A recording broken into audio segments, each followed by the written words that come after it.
سورۃ بقرہ۔ بسم اللہ الرحمن الرحیم۔ جس طرح من جملہ نعمتوں کے ہم نے تم ہی میں سے ایک رسول بھیجا ہے جو تم کو تمہاری آیتیں پڑھ پڑھ کر سناتے اور تمہیں پاک بناتے اور کتاب یعنی قرآن اور دانائی سکھاتے اور ایسی باتیں بتاتے جو تم پہلے نہیں جانتے تھے، سو تم مجھے یاد کیا کرو، میں تمہیں یاد کیا کروں گا، اور میرا احسان مانتے رہنا اور ناشکری نہ کرنا۔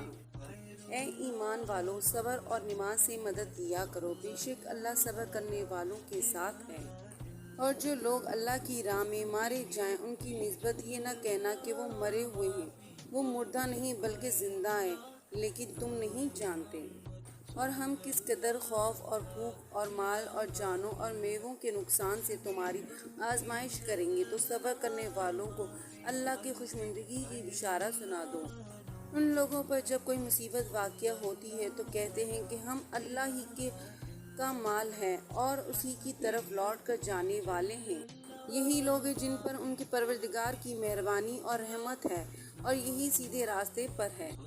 بے شک کوہ صفا اور مروہ خدا کی نشانیوں میں سے ہے، تو جو شخص خانہ کعبہ کا حج یا عمرہ کرے تو اس پہ کچھ گناہ نہیں کہ دونوں کا طواف کرے، بلکہ طواف ایک قسم کا نیک کام ہے، اور جو کوئی نیک کام کرے تو خدا قدر و شناس اور دانا ہے۔ جو لوگ ہمارے حکمتوں اور ہدایتوں کو جو ہم نے نازل کی ہے کسی غرض فاسد سے چھپاتے ہیں، باوجود ہم نے ان لوگوں کے سمجھانے کے لیے اپنی کتاب کو کھول کھول کر بیان کر دیا۔ ایسوں پر اللہ اور تمام لعنت کرنے والے لعنت کرتے ہیں۔ ہاں، جو توبہ کرتے ہیں اور اپنی حالت درست کر لیتے ہیں، احکام الہی کو صاف صاف بیان کر دیتے ہیں، تو میں ان کی قصور معاف کر دیتا ہوں، اور میں بڑا معاف کرنے والا اور رحم والا ہوں۔ جو لوگ کفر ہوئے اور کفر ہی مرے، ایسے پر اللہ کی اور فرشتوں کی اور لوگوں کی سب کی لعنت ہے۔ وہ ہمیشہ اسی لعنت میں گرفتار رہیں گے۔ ان سے نہ تو عذاب ہلکا ہی کیا جائے گا اور نہ ہی انہیں کچھ مہلت ملے گی۔ اور لوگوں، تمہارا معبود خدائے واحد ہے، اس بڑی مہربان اور رحم والے کے سوا کوئی عبادت کے لائق نہیں۔ بے شک آسمانوں اور زمین کے پیدا کرنے اور رات اور دن کے ایک دوسرے کے پیچھے آنے جانے میں، کشتیوں اور جہازوں میں جو دریاؤں میں لوگوں کے فائدے کے لیے رواں ہیں، اور میں جس کو اللہ آسمان سے برساتا ہے اور اس سے زمین کو مرنے کے بعد زندہ یعنی خشک ہوئے پیچھے سرسبز کر دیتا ہے، اور زمین پر ہر قسم کے جانور پھیلانے میں اور ہواؤں کو چلانے میں اور بادلوں میں جو آسمان اور زمین کے درمیان گھیرے ہوئے رہتے ہیں، عقل مندوں کے لیے اللہ کی قدرت کی نشانیاں ہیں۔ اور بعض لوگ ایسے ہیں جو غیر اللہ کو شریک اللہ بناتے ہیں اور ان سے اللہ کی سی محبت کرتے، لیکن جو ایمان والے ہیں وہ تو اللہ ہی کی سب سے زیادہ درست دار ہے۔ اور اے کاش ظالم لوگ جو بعد عذاب کے وقت دیکھیں گے، اب دیکھ لیتے ہیں کہ سب طرح کی طاقت اللہ ہی کو ہے، اور یہ اللہ سخت عذاب کرنے والا ہے۔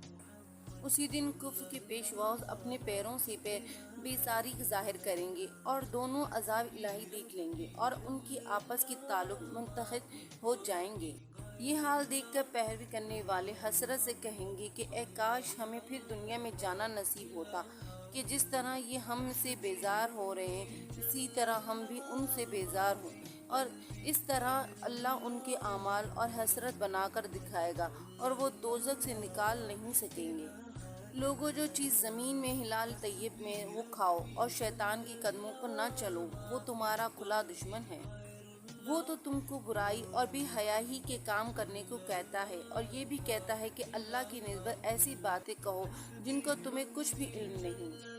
اور جب ان لوگوں سے کہا جاتا کہ جو کتاب اللہ نے نازل فرمائی ہے اس کی پیروی کرو تو کہتے ہیں نہیں، بلکہ ہم تو اسی چیز کی پیروی کریں گے جس پر ہم نے اپنے باپ دادا کو پایا، بھلا اگرچہ ان کے باپ دادا نہ کچھ سمجھتے اور نہ سیدھے راستے پر ہوں، تب بھی وہ انہی کی اقلیت کی جائے گی۔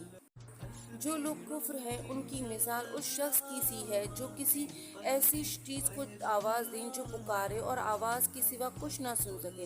یہ بہرے ہیں، گونگے ہیں، اندھے ہیں، کچھ سمجھ نہیں سکتے۔